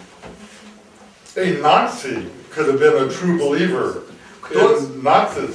Кто-то мог быть истинным верующим в рамках нацистской системы, имеется в виду in religious terms or in the No, Nazi? just an Истинные ideology. верующие, например, в идеологию нацизма могут быть. But you know that there were many Bolsheviks who were very idealistic, who believed in communism. Например, много коммунистов было очень идеалистически настроенных, кто искренне верил в коммунистическую идею и был истинно верующим. So we must not confuse true belief and sincere belief. То есть нельзя смешивать понятия искренне верующий и истинно верующий. There are many sincere people of all religions and faiths. Очень много искренне верующих людей во всех религиях. But when I use the term true believer, which I've taken from the writings of the faith, Baha'u'llah defines a true believer as the one who recognizes the manifestation, that this is what true belief Но is. когда я говорил о истинно верующем, я исходил из того, как дается Писание Бахаулой, а истинно верующий это тот, который признает явителя Божьей воли. So remember that I define belief as a form of knowledge. Помните, что я определял веру как форму знания. So true belief is to have accurate knowledge, knowledge of the truth. Истинная вера – это обладание точным знанием, то есть знанием того, что есть истина. So it is only in this very specific sense. Поэтому только вот в этом очень специфическом смысле. So sincere belief doesn't mean that what you believe in is true. Потому что искренняя вера еще не подразумевает, что то, во что ты веришь, истина. Я согласен. Я тогда, может быть, продолжу, что у меня некоторые замечания еще возникли. Значит, вот, мне кажется, Билл недостаточно акцентировал внимание, может быть, можно усилить, на свободе воли, когда он говорил о том, что мы сами не владеем ничем.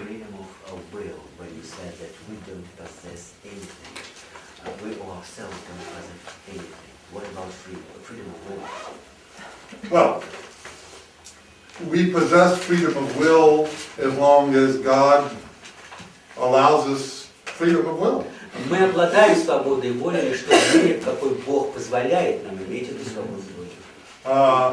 If you've ever had the experience of trying to choose something that goes against the will of God, you will find that your free will is limited by what God has decreed. Потому что если вы задействуете свою свободу воли в том пути, который Бог вам не позволяет, вы очень скоро увидите ограничения в своей свободе воли. Безусловно. Так, теперь мне не очень понравилось, откровенно скажу, сравнение, так сказать, духовной автономии с самозаводящимся механизмом. Вот такая аналогия, она, так сказать, немножечко... Что аналогия?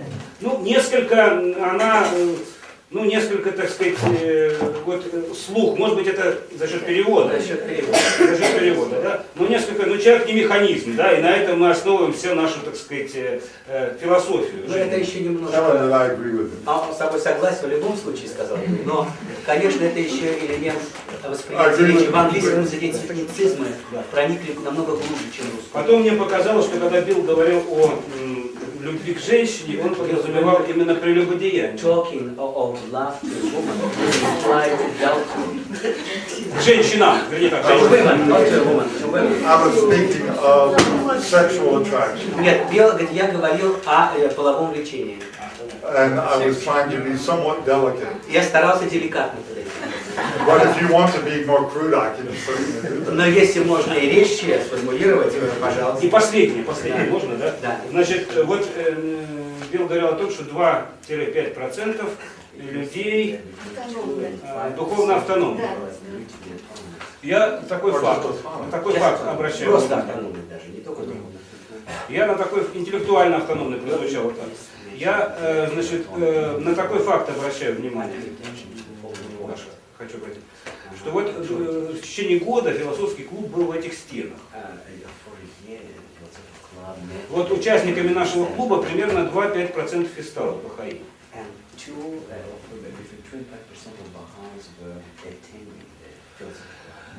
Но, как я себе представляю, это не значит, что все остальные там бахаи духовно не автономны или интеллектуально не автономны.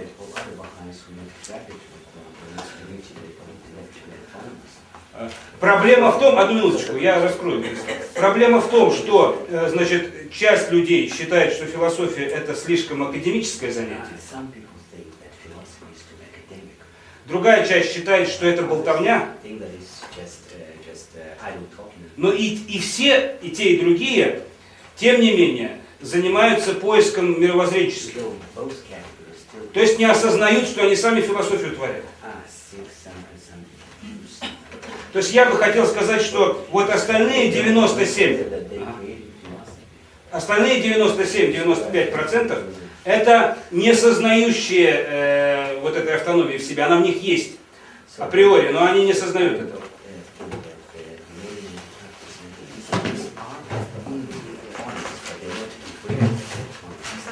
Well, I think that's true. Да, это, кстати, правда. Правильно. No, I think that's true. That's the point, is that every human being has this tremendous potential, but the social structure in the past has not.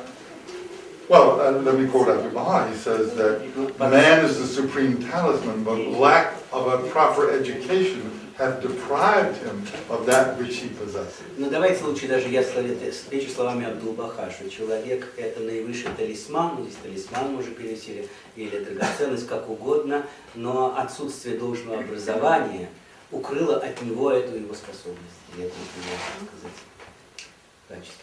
So that's the very point, that everybody has this potential for То есть, autonomy. конечно, каждый человек имеет потенциальную способность к достижению автономии. Билл, I want to ask, в чем все-таки ответственность человека, индивидуальная ответственность за его как бы жизнь, за его родственников, за его веру, здесь и после этой жизни. Мы понимаем, что бахаи как бы Господь помогает. Но где же личная ответственность? Я вот...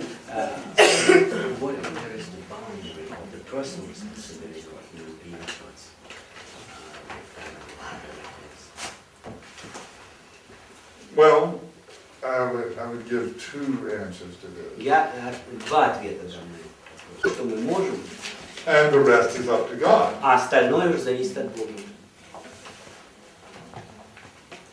I don't know if this is helpful. Я не знаю, это вот отвечает на ваш вопрос.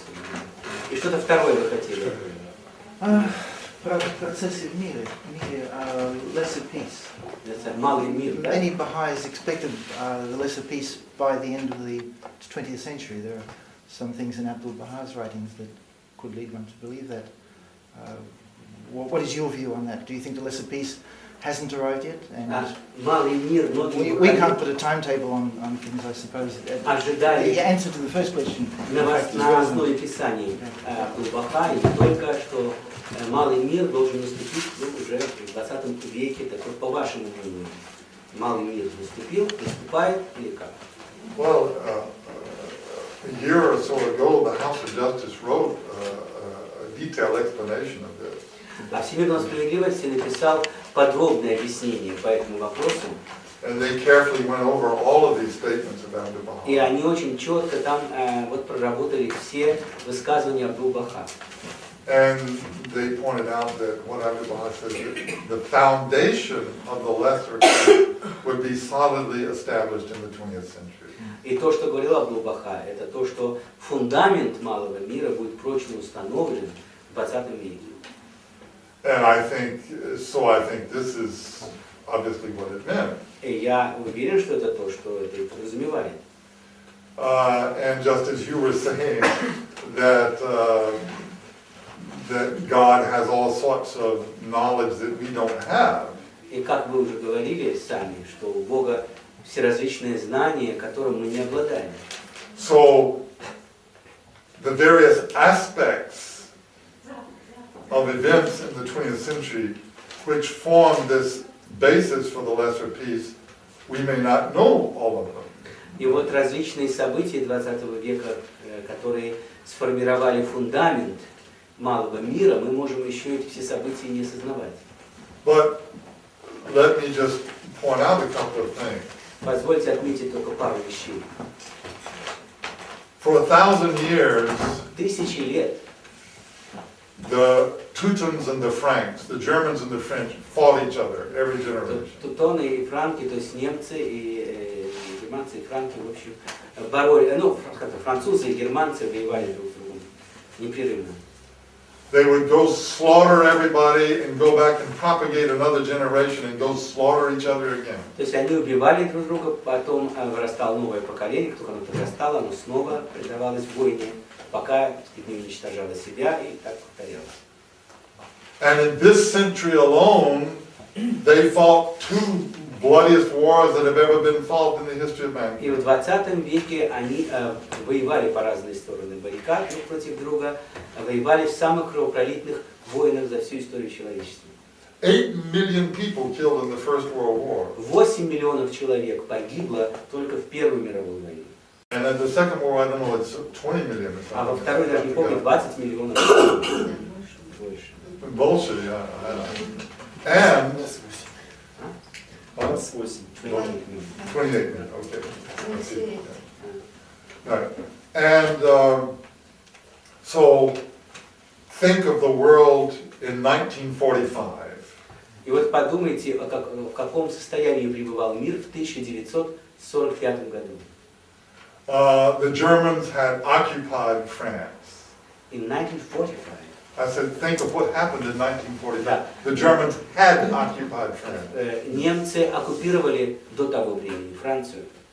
They had perpetrated the most horrible tortures and injustice on the Jews, the Gypsies, the French people, the Free French, and so on. Они совершали совершенно несказанные виды безжалостности и несправедливости по отношению к евреям, цыганам, французам и ко многим другим. Now, there is hardly even a border between France and Germany. Но теперь даже нет границы, по сути, между Францией и Германией. Now, in 50 years, we have reversed 1,000 years of history. In За 50 years. 50 лет были опрокинуты тысячи лет истории. That's pretty impressive. Это же впечатляет. And now we can see with the whole business with Iraq and everything, how the United Nations is all of a sudden coming to the fore. И вот в связи с событиями в Ираке и так далее мы видим, как и ООН, так сказать, вступает в игру. And all of these nations, you know, de Gaulle General de Gaulle loved to make fun, of course he was the last great French nationalist. Генерал де Голль любил подшучивать, а он, конечно, был последним из французских националистов. And he used to make fun of the UN, he called it ce machin, ce truc, you know, that thing. И он подшучивает над ООН, он говорил, это штучка. Он так называл. And now we have Chirac, А теперь Ширак, who is all of a sudden the defender of the United Nations. защитник, оказался защитником ООН. Well, in other words, you see the basis is there. То есть фундамент, о котором говорилось, уже есть, конечно. Можно тогда секундочку еще? Вот мне очень понравилась эта мысль о том, что природа страдания людей, невиновных людей. Вот человек страдает каким-то заболеванием. Да. И то ли причина в том, что это заболевание, допустим, не умеют лечить,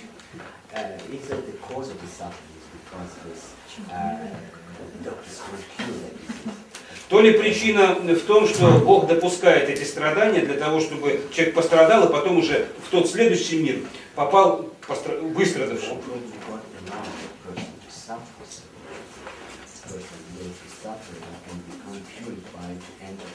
Yeah, that's right.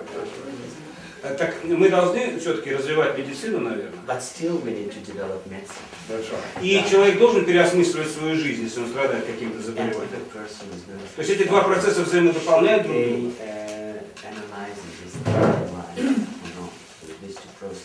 Well, I think that we should, at every moment, analyze our life. That's what in the hidden words, Baha'u'llah says, that we should bring ourselves to account every day. Вы, безусловно, должны задуматься о нашей жизни и переосмысливать каждый миг нашей жизни. Ведь, как говорит Баха'у'ллах в сокровенных словах, что отчитывайся за свою жизнь, прежде чем тебя пригласят к ответу. But of course, when we have special events in our lives, then these push us to a deeper bringing to account. Но, естественно, если мы сталкиваемся с каким-то кризисом в своей жизни, то это подталкивает нас к какому-то более такому, что ли, суровому виду отчета.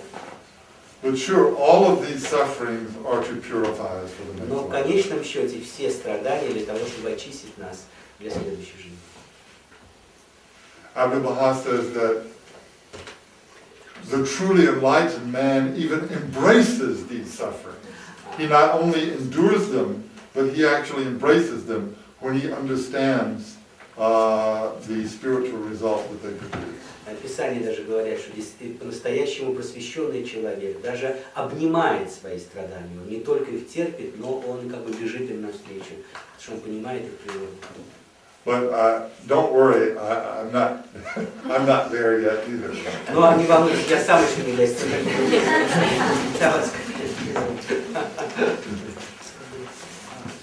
I was interested in what you said about the difference between sincere belief and true belief. I missed, unfortunately, at the beginning of your talk, so perhaps you already answered this, but I would suppose that every sincere believer who thinks a little bit would say that his sincere belief was, or her sincere belief was also true.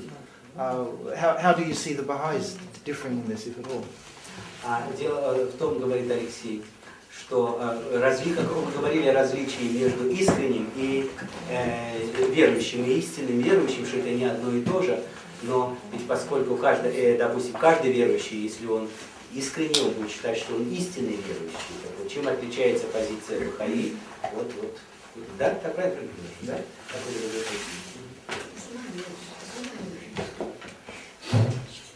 The hand of the cause, Horace Holly, said that the Baha'i faith is like a great light which illuminates whatever it is directed towards. Значит,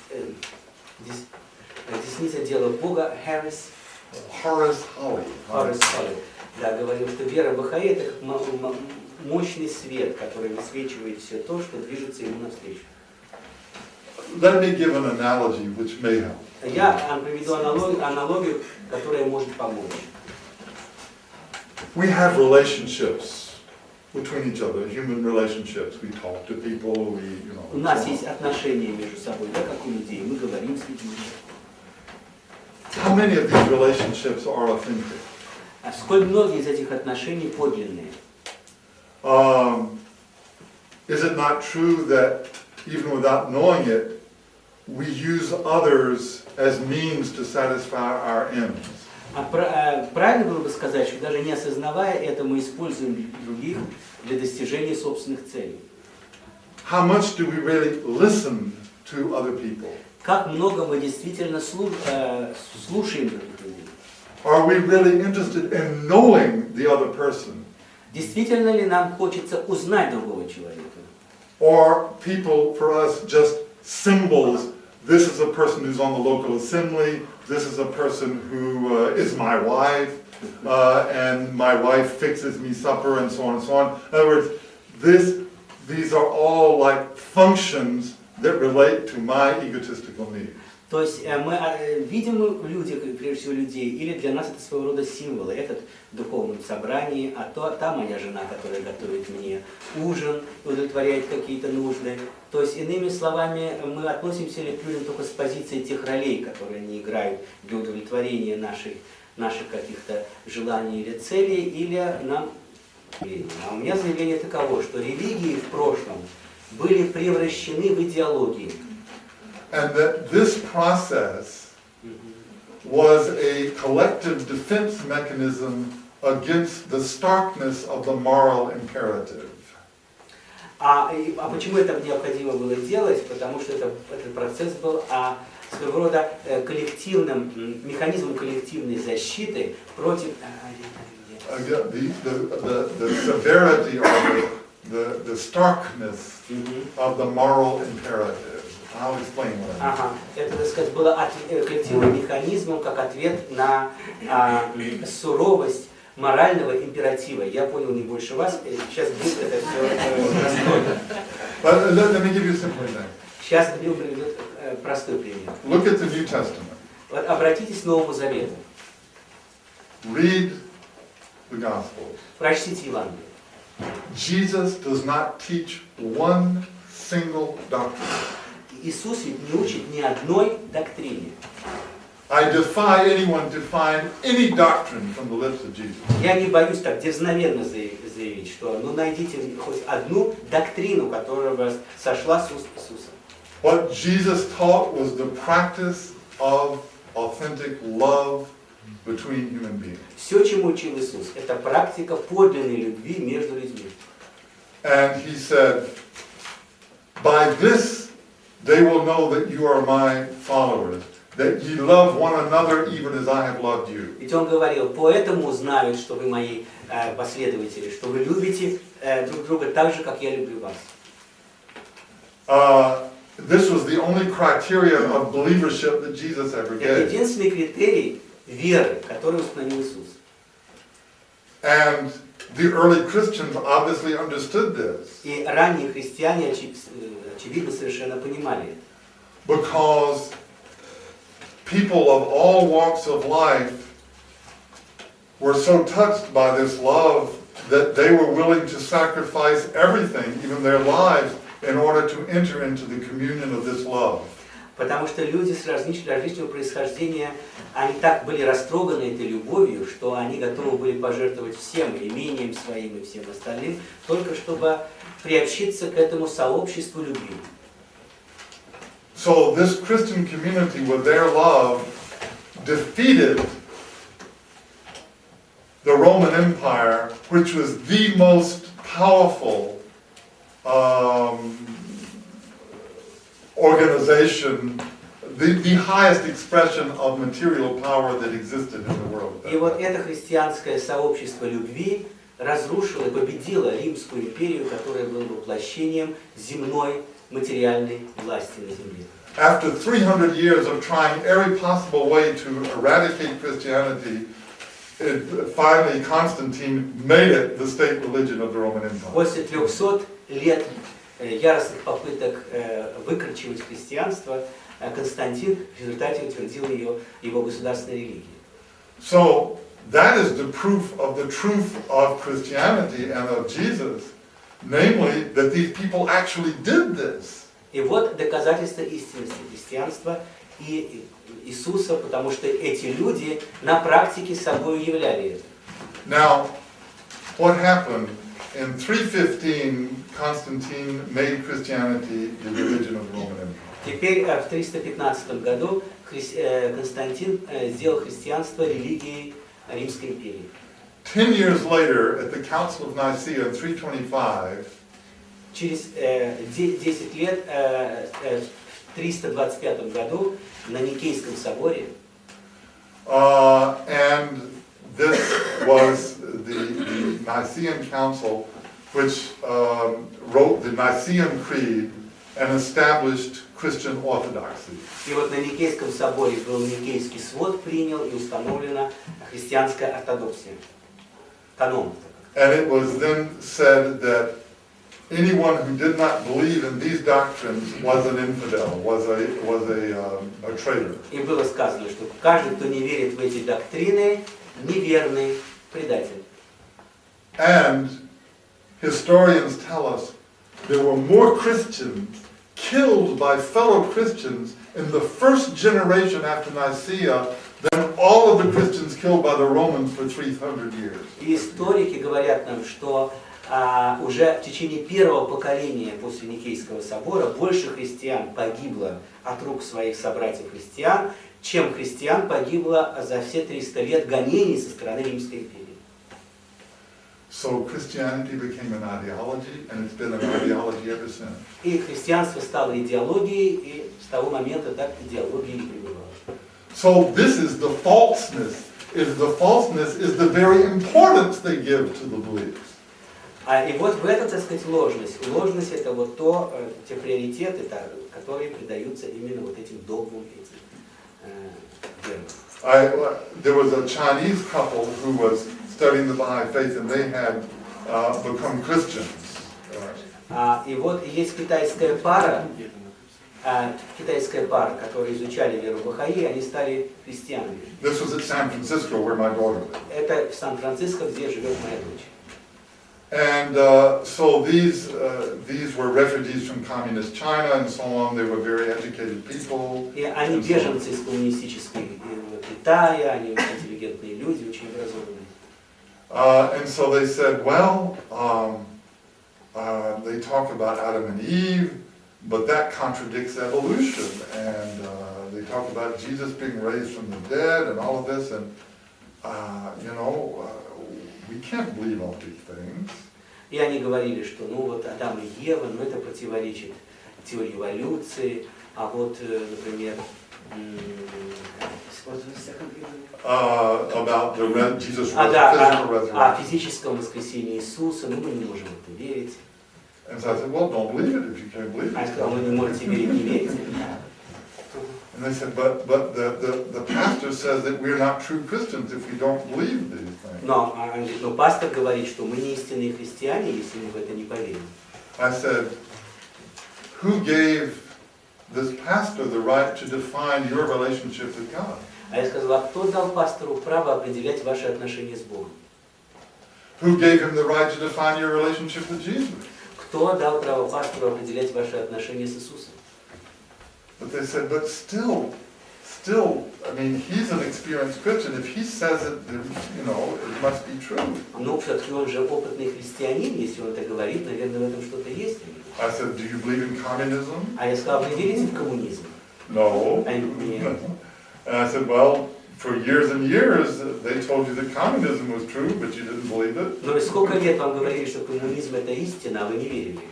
I said, certainly you can be just as autonomous with respect to Christian theology as you could with respect to communist ideology. Я сказал, что, наверное, по отношению к христианской теологии вы можете быть столь же автономны, как и по отношению к коммунистической теологии. But finally, the only thing that convinced them was the following thing. Но то, что их убедило в итоге, было следующее. I said, what do you believe is the essence of Christianity? Я сказал, как по вашему мнению, в чем состоит, по вашему мнению, сущность христианства? And they said, love. А они сказали, любовь. I agree. А я согласился. I said, Jesus said the greatest commandment is to love your God with all your heart and your neighbor as yourself. Я сказал, конечно же, Иисус говорил, возлюби своего ближнего, и своего Бога, и своего ближнего, как самого себя.